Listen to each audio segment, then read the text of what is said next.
Hi everyone, this video is for section 7.2, sum and difference identities. We're going to go ahead and take a look at the following equation. The cosine of 6 theta minus the cosine of 2 theta is equal to the sine of 4 theta. What I want you to note here is that on the left-hand side, this looks like a sum to product identity, or at least it looks like we can use one here. If you recall, we do have an identity that says the cosine of u minus the cosine of v is equal to negative 2 times the sine of u plus v all over 2 times the sine of u minus v over 2. So essentially what I'm going to do is I'm going to rewrite what I have underlined in red, and I'm going to have it resemble the right-hand side of the identity. The only thing that we need to be aware of here is that u is going to be connected to the 6 theta, and v, that angle measure, is connected to 2 theta. So if we go ahead and we rewrite this, we are going to get negative 2 times the sine of 6 theta plus 2 theta all over 2 times the sine of 6 theta minus 2 theta all over 2 is equal to the sine of 4 theta. So cleaning this up, we will get the interior of the first sine is going to give you 6 theta plus 2 theta is 8 theta divided by 2, so that's going to give you 4 theta times the sine of 6 theta minus 2 theta is 4 theta divided by 2, or 2 theta. Okay, so probably a good approach here would be to isolate everything to one side. So again, resist the urge to divide both sides by that sine 4 of theta, because that essentially is going to bury or hide some of your solutions here.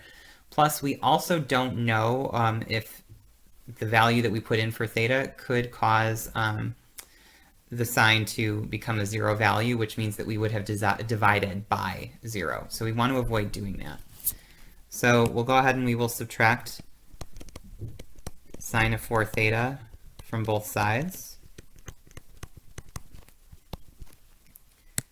This is going to give me negative 2 times the sine of 4 theta times the sine of 2 theta minus the sine of 4 theta is equal to 0.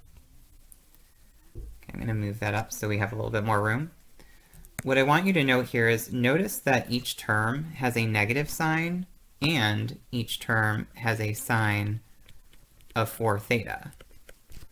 So I'm going to go ahead and pull or factor out those values. So I'm going to pull out the negative sign, and I'm going to pull out that sine of 4 theta. This is going to leave me with 2 times the sine of 2 theta plus 1 is equal to 0. Remember, that sign is going to change because I did take that negative out.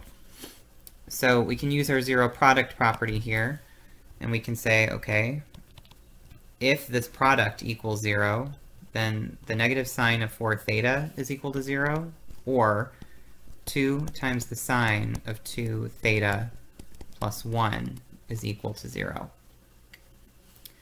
So we'll go ahead and we will solve. So let's divide both sides by a negative 1, and that's going to give me sine of 4 theta is equal to 0. And then if we were to subtract 1 from both sides,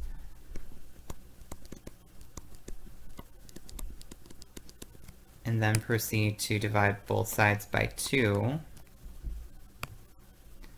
we would get the sine of 2 theta is equal to negative 1/2. Okay. So remember that in this case we want to solve for all solutions. So find all solutions. So that means that we're probably going to have to use some sort of plus 2 pi k. That's usually when we've brought that out.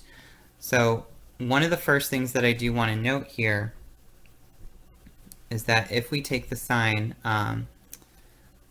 of 4 theta, we're going to need to use its inverse. So we're going to have to use arcsine, or in other words, sine inverse here. So that means that if we do that, we would get 4 theta is equal to 0. Okay.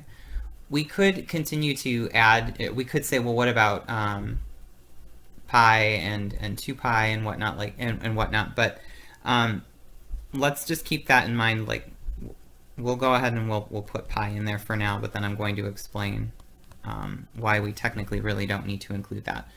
And then if we take the arcsine of -1/2, we'll get that 2 theta is either equal to 7 pi 6th, or 2 theta is equal to 11 pi 6th.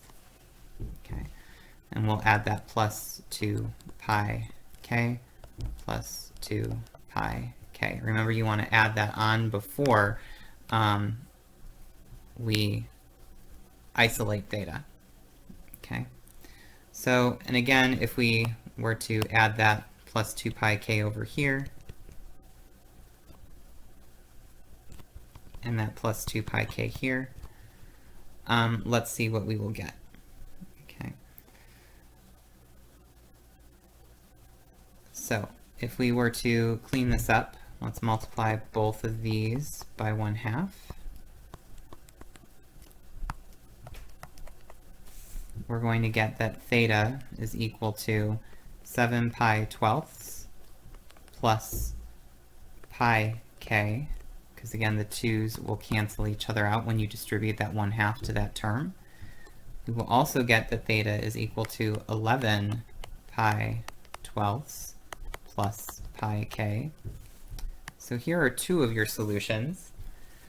And actually, what I want to do is I want to revisit this and kind of make an argument here. Like, we really don't need this. So, because basically what we're saying is sine is going to be equal to 0 every pi, like every half rotation, right?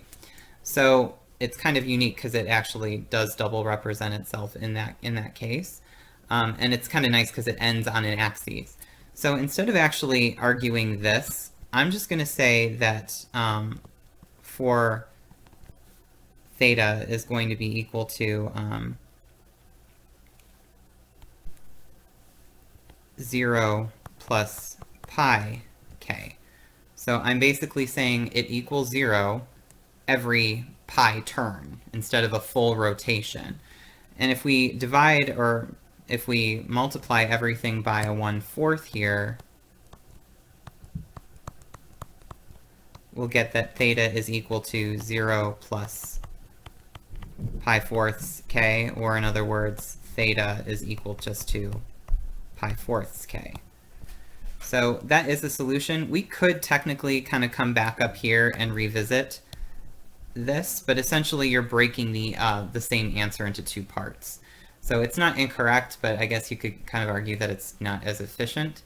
But I hope that that explanation was okay. Like that was why we can just present it as one solution and not break it into a pi and a theta, or sorry, and a 0.